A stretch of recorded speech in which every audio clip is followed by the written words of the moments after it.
கட்டுநாயக்க 13ஆம் தூண் பகுதியில் இன்று காலை 10 மணியளவில் துப்பாக்கிச் சூட்டு சம்பவம் ஒன்று இடம்பெற்றுள்ளது. Zuzi, the clothing store. முழு குடும்பத்தினருக்கும் தேவையான அனைத்து ஆடை அணிகலன்களையும் ஒரே இடத்தில் கொள்வனவு செய்யுங்கள். அனைவருக்கும் ட்ரெண்டிங்கான எக்ஸ்க்ளூசிவ் கலெக்ஷன்ஸ் எங்களிடம். கொட்டஹென, ஹேட்டன் மற்றும் வில்லபத்தை புதிய கிளையில். சந்தோஷமான தருணங்களை ஜூசியுடன் கொண்டாடுங்கள்.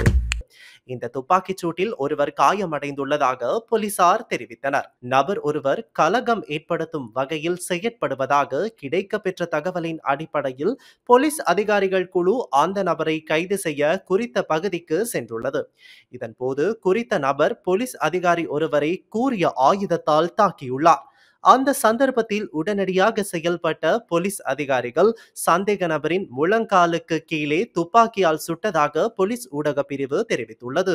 துப்பாக்கிச் சூட்டில் காயமடைந்த நபர் சிகிச்சைக்காக சீதுவை விஜயகுமாரதுங்க வைத்தியசாலையில் அனுமதிக்கப்பட்டுள்ளார். சீதுவை போலீசார் மேலதிக விசாரணைகளை மேற்கொண்டு வருகின்றனர். இதே நேரம் வெலிக்கடை சிறைச்சாலையின் கழிவுநீர் வடிகான் ஒன்றின் அருகே இருந்து கைத்துப்பாக்கி ஒன்று மீட்கப்பட்டுள்ளது.